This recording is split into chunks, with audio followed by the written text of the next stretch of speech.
Good morning and Jai Hind. This is my second video of maps. In previous video we had discussed about what is the map and types of map. Today we will discuss remaining part of the chapter. This is the chapter about the element of the map. Now we will read the chapter. Map consists of certain elements. Some of them are directions, scale, color and symbols. These elements are used to give different bits of information about the map and the area it covers. Once we understand these elements, we will be able to use the map better. So, now we will discuss. Every map have certain elements. These elements are direction, scale, color and symbol. Sometimes these elements are asked in exam, so these are very important. Mostly these elements are used to give us information about map and location, which is covered by it. Once we understand these elements, then we will be able to use map better. Now we will see about the elements. First element is direction. Now we will read the chapter. One of the most important element of a map is direction. There are, as you know, 4 cardinal directions: north, south, east and west.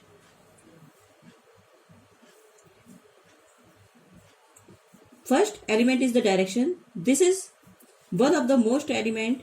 As we know, there are 4 cardinal directions which we call north, south, east and west. It will be more easy for you to learn by the word news: north, east, west, south.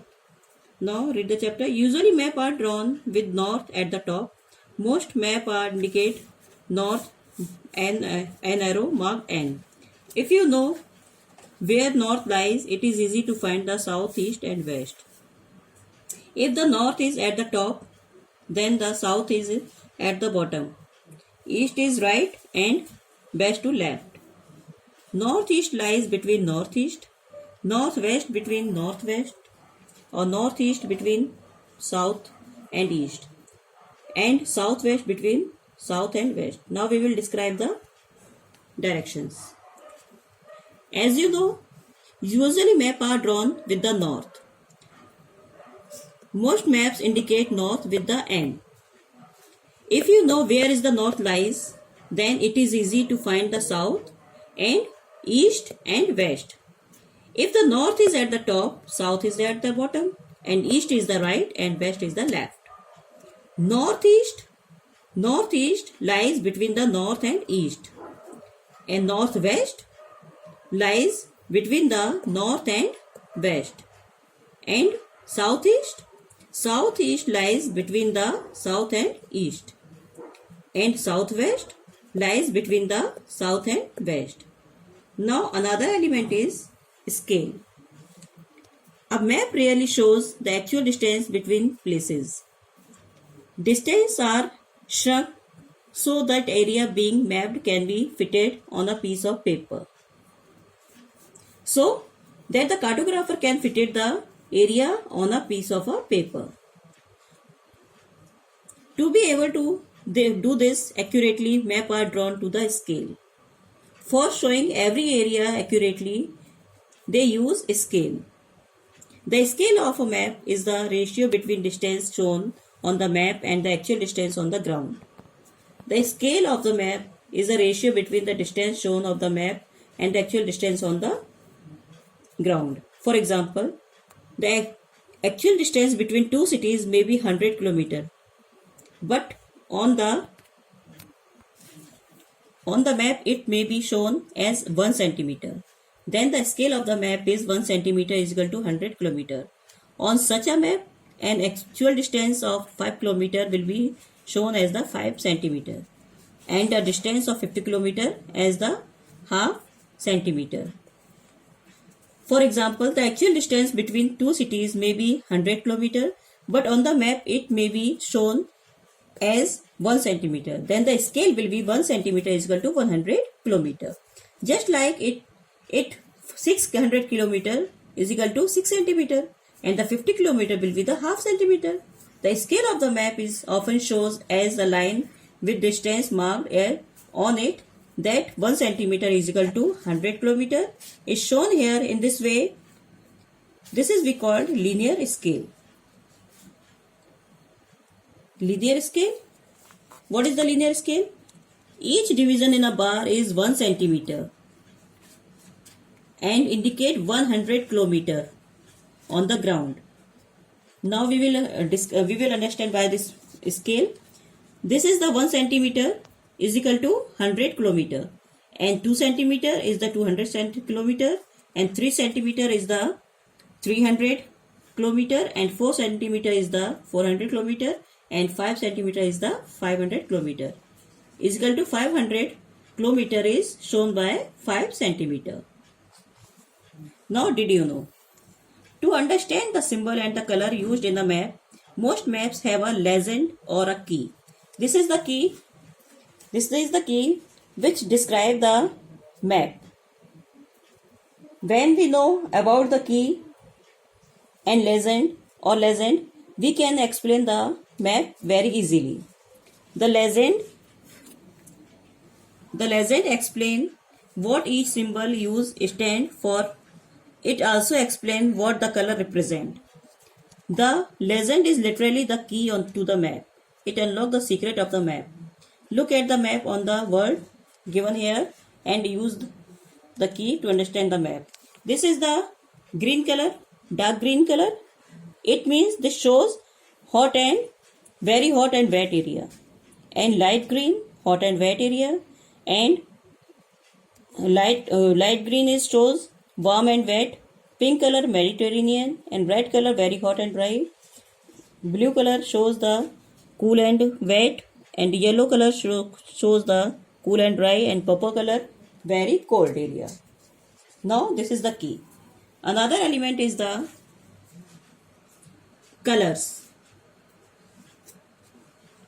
Now read the chapter. Certain standard color are used in the map to show the features such as ocean, seas, mountain, plains, desert. Now another element is colors. If there is no color in the map, then it will be difficult for us to identify the physical features of the place, such as ocean, seas, mountain, plains, and desert. Water bodies are always shown in the blue. Deep blue shows the deep water, and light blue shows the shallow water. Mountain and highland are shown in brown and yellow. Dark brown shows high mountain, and light brown shows lower mountain and hills, and yellow shows the plateau. And plains and lowland are shown in green. Now another element is the symbol. To make it easier to show the features and places on the map, certain standard symbols are used in the map. A symbol is a shape or sign that is used to represent something. And the last element is the symbol. We use symbol for make the map easier to show the features and places on the map. For example, to show the church, we can just put the cross on the map instead writing church. Symbol make the map to read and understand. There are some another symbol.